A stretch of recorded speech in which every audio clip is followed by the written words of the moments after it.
Oh, this Chevelle. God, what year is it? This is a 1970.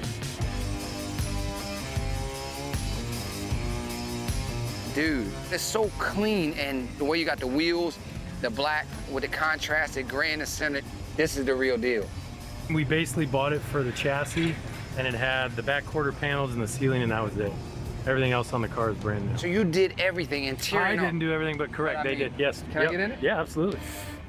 Ooh, look at this. Look at this interior.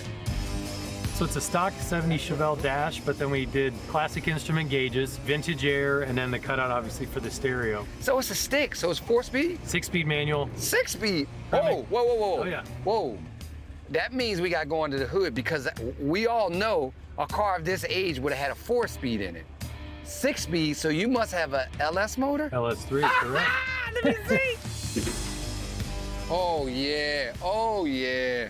Man, I like your induction here. Are you grabbing your air from underneath? Yeah, just coming right into the left fender well. Then all the power is hid under the right fender, so that's what keeps it so clean. No wires, no nothing. So, how much power are we talking? We got 500 horse in there.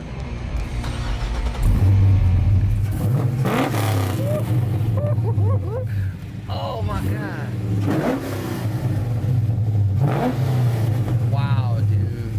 I swear I want to put it in gear and go. Thank you, man. This is what caffeine and octane is all about. Absolutely, glad to be here.